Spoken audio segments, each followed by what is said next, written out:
Good evening, wonderful, dear FLC friends. I thought I would try something new. You get to see me this evening in my house, and I am going to do the principal's minutes by video. How does that sound? So, you know what? If you're bored or really busy at school and you don't want to have to listen or try to read through the principal's minutes, now you can just listen to it and watch me being really goofy. Sometime maybe I'll do these in my jammies or something. It might be kind of fun. Anyway, I just wanted to give you a few tips for the Principal's Minute this time. It's a long list because I haven't done this for a while. But I'm going to try to do better and, just work at it and get a little bit more prompt with getting them done. But anyway, the first thing that I wanted to talk to you about was make sure that you don't prop any doors open that have the little square button on it that you swipe to get in. We had a problem on Martin Luther King Day when we did our in-service, and we're all in that beautiful extra cafeteria space, and we propped open that door between the cafeteria and the bathrooms because it's kind of important to have a connection there between, snacks and bathrooms. Well, anyway, whenever we did that, we broke the door. So we learned our lesson after paying, a little bit of a hefty bill to get that door fixed. We can't prop any of those doors open because it somehow breaks something in the connection there, and we just can't do it. So wanted to remind you guys about that. The second thing I wanted to talk to you about was this. You are not going to believe it, but we have official notice from the cafeteria lady that we are missing, guess what? We are missing forks. Now, I know it is very shocking. However, if you have any cafeteria forks in your classroom, please try to get them back to Bethany in the cafeteria. We did buy some new ones, but, she really didn't want us trying to eat with our hands. And so, if you could get some forks back to us, that would be absolutely wonderful. The safety police, aka Barb, wanted to give a little teeny tiny reminder that we have to make sure we lock our doors when we're doing fire drills. It just makes it a lot easier for the sweepers as they come through. They know they don't have to check those doors. When you lock your door, that verifies that nobody's in there, so they can just keep moving. So Barb, we love you. You're the wonderful safety police, and because of you, we all can feel safe. Another little reminder, the fourth thing, if you're an assistant and you know you're going to be out, make sure you see Gwen first before you put your absence into ASOP.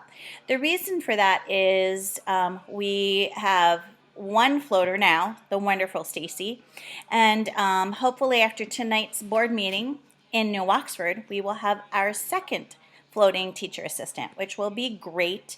And that way Gwen can assign those two ladies before the job actually gets posted out for somebody just in the general public to pick that up. So I also wanted to share some information about our new floating assistant. Like I said, I don't want to share her name because she hasn't definitely been accepted or approved yet from the board, but we're hoping we start to see her next week. She has all of her paperwork in, and she's a great lady.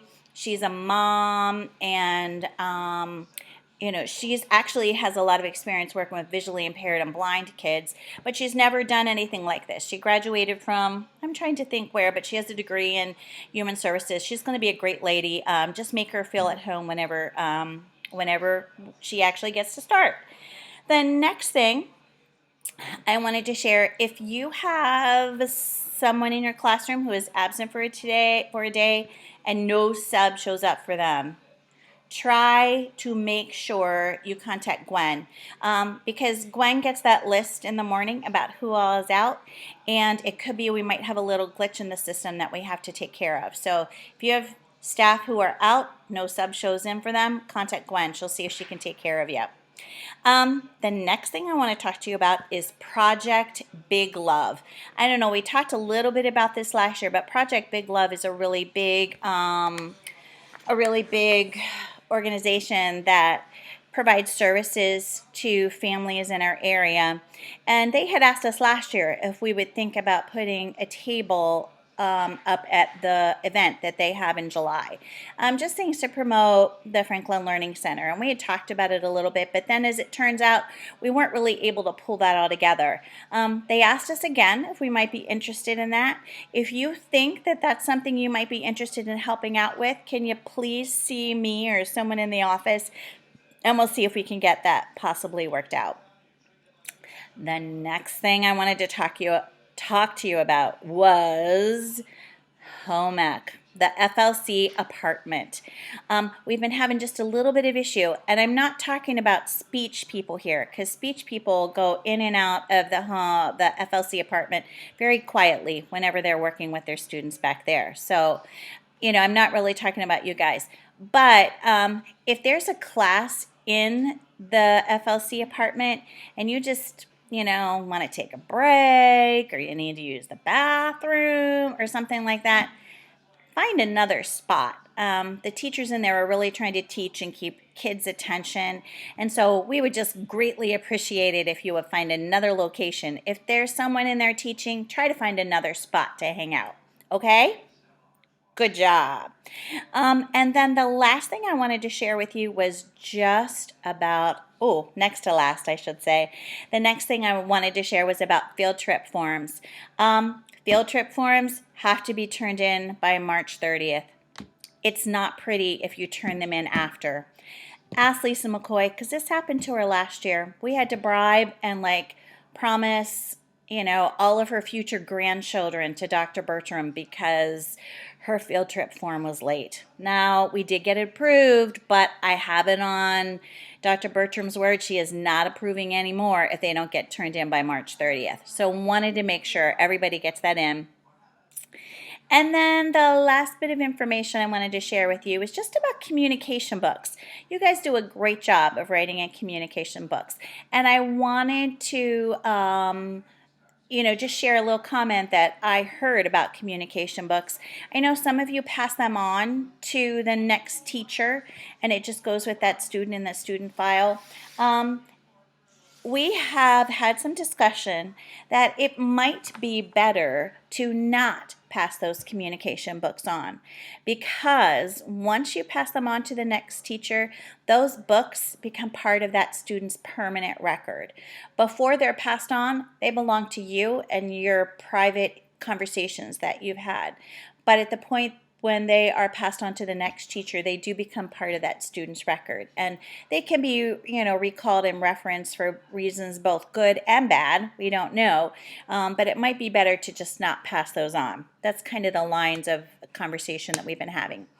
And so this concludes my very first videoed Principals Minutes. And I'm realizing I have talked for 8.5 minutes. And you probably could have read this in a quick 2 or 3. So I apologize for my lengthiness, but I want to close with one final statement. Choose again and again and again to focus on what really matters, and that's our students. So thanks, everyone. Have a wonderful evening, and I will look forward to seeing you all tomorrow.